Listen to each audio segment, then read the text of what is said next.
अस्सलाम वालेकुम student, my name is Yasir star and welcome to my YouTube channel. Now you are watching advance statistics. तो student, previous lecture में हमने 3.30 question कर लिए थे। अब हम करते हैं क्वेश्चन नंबर 3.31।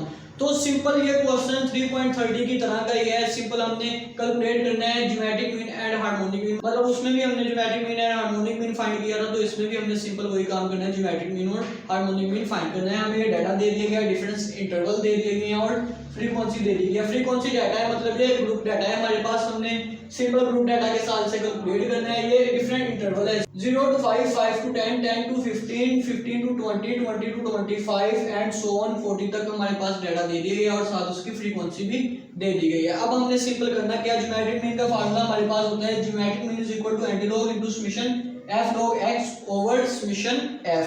ये हमारे पास ग्रुप डाटा में ज्योमेट्रिक मीन का फार्मूला होता है। हमने करना सिंपल ये है, कैलकुलेट करना है।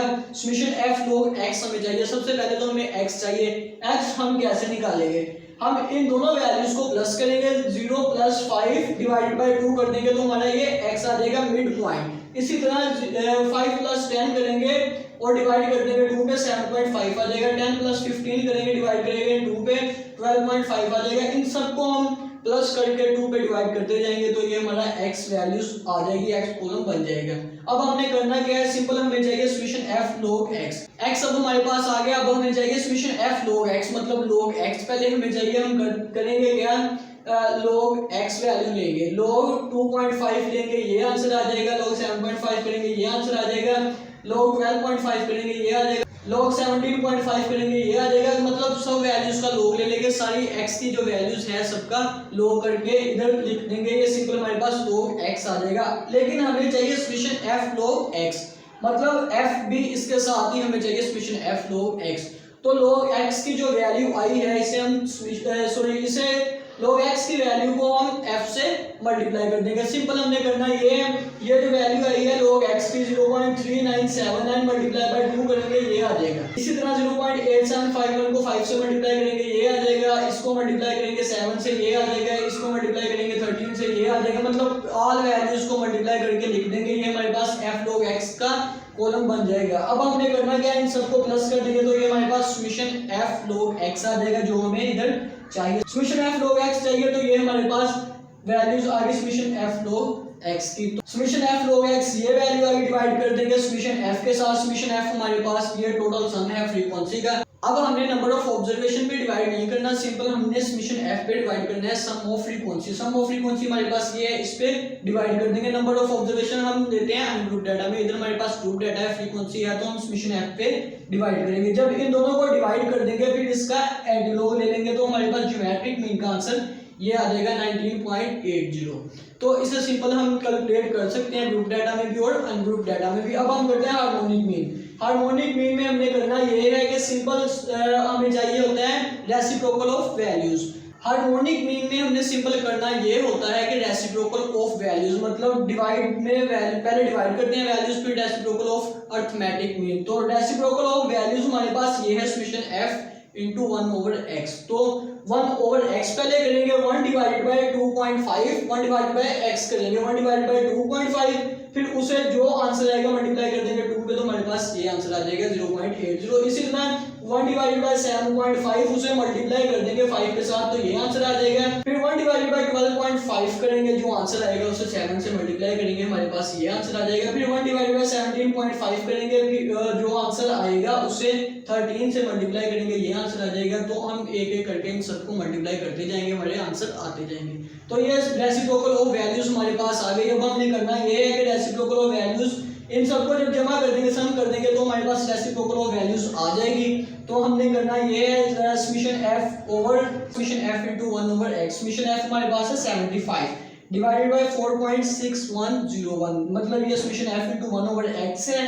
तो ये इसका आंसर है, ये इधर डिवाइड कर देंगे तो हमारे पास हार्मोनिक मीन का आंसर आ जाएगा। अब हम नेक्स्ट क्वेश्चन करते हैं। तो स्टूडेंट्स, अब हम करते हैं क्वेश्चन नंबर 3.32। इस क्वेश्चन में सिंपल हमें 3 पार्ट्स दे दिए गए हैं और उन लोगों ने खुद ही बोल दिया कि जो आपको सही लगे, मीन एंड मीडियन फाइंड करना है। जो भी 3 पार्ट्स में आपको सही एवरेज लगती है वो आपने अप्लाई कर देनी है। सिंपल हमें 3 पार्ट्स दे दिए गए हैं। फर्स्ट पार्ट हमें ये दे दिया गया है, salaries of 5 man in an industrial concern, मतलब पर्सन्स की सैलरीज दे दी गई है, एक इंडस्ट्री में जो काम करते हैं उनकी सैलरीज दे दी गई है। और अब हमने खुद देखना है कि हमें कौन सी एवरेज यहाँ अप्लाई करनी चाहिए, मीडियन फाइंड करना चाहिए या मीन फाइंड करना चाहिए। 5 वैल्यूज है, 5 वैल्यू अगर हमने मीन फाइंड करना हो तो हम प्लस करेंगे और फिर डिवाइड करेंगे ऑल को, तो उससे अच्छा है हम इससे पहले तरतीब वाइज लिख लेते हैं। सबसे छोटी वैल्यूज को फर्स्ट पे लिखते हैं, उसके बाद 950, उसके बाद उससे बड़ी वैल्यू 1500, उसके बाद 2100, फिर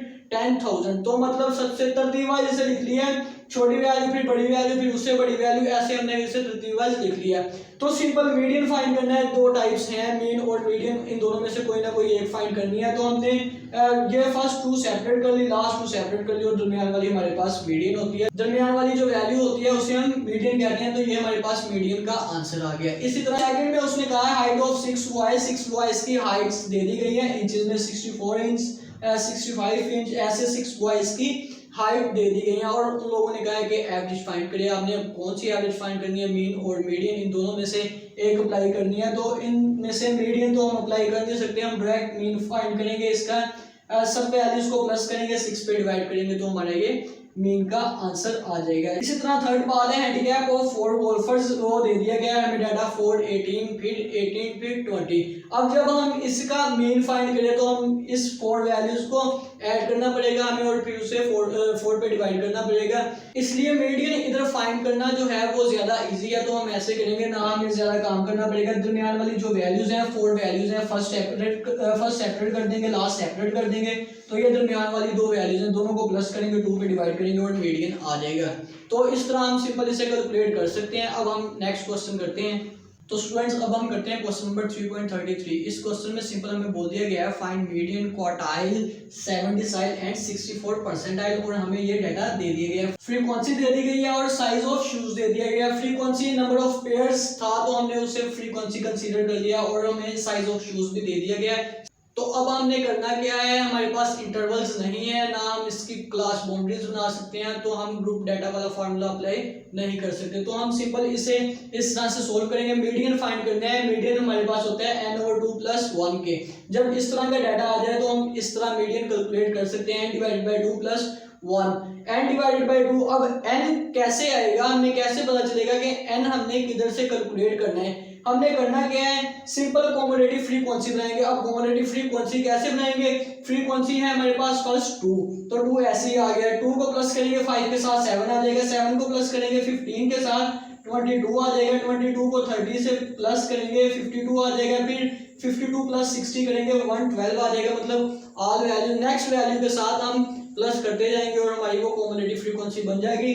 अब हमारे पास ये कॉम्युलेटिव फ्रीक्वेंसी का लास्ट आंसर और सम ऑफ फ्रीक्वेंसी दोनों सेम आएंगे। जब दोनों सेम आ जाए तो मतलब हमने फ्रीक्वेंसी कॉम्युलेटिव फ्रीक्वेंसी सही तरह से कैलकुलेट कर लिया, तो ये आंसर मैच होने चाहिए। और अब हमने करना है सिंपल मीडियन होता है n/2 + 1, n अब हमारे पास है 191, जो कॉम्युलेटिव फ्रीक्वेंसी लास्ट आंसर आया या सॉल्यूशन f जो है वो होगा हमारे पास n। 191 करेंगे डिवाइडेड बाय 2 करेंगे, उसको +1 के साथ कर देंगे तो हमारे पास मीडियन हम कैलकुलेट कर सकते हैं। 191 डिवाइडेड बाय 2 किया 95.5 आया, +1 किया 96.5 आया। अब हम 96.5 को कॉम्युलेटिव फ्रीक्वेंसी में देखेंगे कि किधर वैल्यूज आ रही है, किधर लाई कर रही है, तो वो हमारे पास मीडियन का आंसर होगा। 96.5 कॉम्युलेटिव फ्रीक्वेंसी में देखते हैं किधर आता है, इधर 22 फिर 52 मतलब इससे नीचे कोई वैल्यूज नहीं है, इससे नीचे वैल्यूज सारी जो है वो छोटी है, हमें 96.5 चाहिए।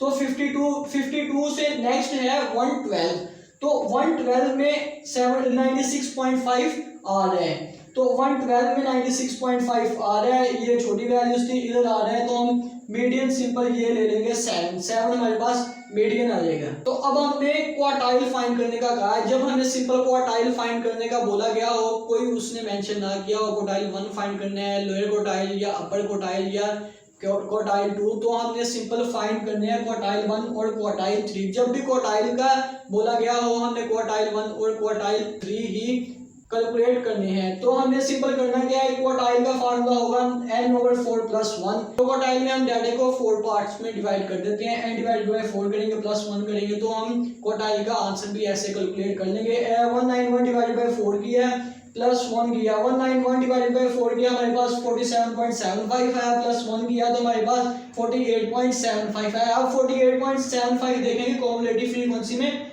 किधर लाई कर रहा है, 22 पे लाई नहीं कर रहा, मतलब 22 तो बहुत छोटा है उससे।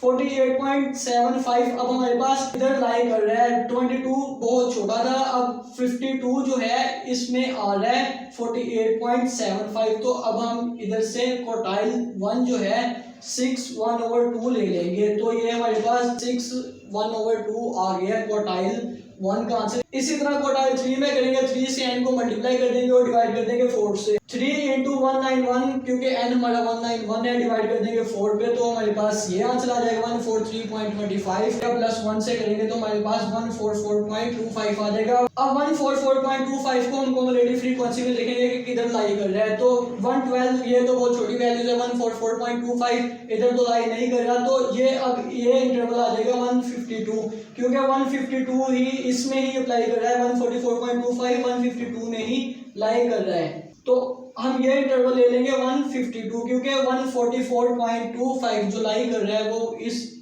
वैल्यूज में ही लाई कर रहा है, इधर ही मतलब लाई कर रहा है, कॉम्युलेटिव फ्रीक्वेंसी उसकी इधर ही आ रही है, तो हम ये इंटरवल ले लेंगे, ये हमारे पास हो जाएगा क्वार्टाइल 3 का आंसर 7/1/2। तो इसी तरह अब हम डिसाइल कैलकुलेट करते हैं। डिसाइल में डाटा को हम 10 इक्वल्स पार्ट में डिवाइड करते हैं, तो डिसाइल करेंगे कैसे, डिसाइल 7 है तो n को मल्टीप्लाई करेंगे 7 से, डिवाइड कर देंगे 10 पे, फिर प्लस 1 कर देंगे, 7 मल्टीप्लाई बाय 191 डिवाइडेड बाय 10 किया, 133.7 आया, उसे प्लस 1 कर दिया तो हमारे पास 134.7 आ गया। 134.7 को फिर हम कॉम्युलेटिव फ्रीक्वेंसी में देखेंगे, इधर तो नहीं आ रहा, फिर 134.7 इस वैल्यू यहाँ ही लाई कर रहा है, तो डिसाइल 7 हमारे पास ये आंसर आ जाएगा 7/1/2। अब हम लास्ट करेंगे 64 परसेंटाइल, तो 64 परसेंटाइल में हम डाटा को डिवाइड करते हैं 100 इक्वल पार्ट में। 64 को n से मल्टीप्लाई करेंगे, डिवाइड कर देंगे 100 पे, फिर प्लस 1 कर देंगे, तो फिर उसे हम कैलकुलेट कर देंगे परसेंटाइल को। 64 को मल्टीप्लाई किया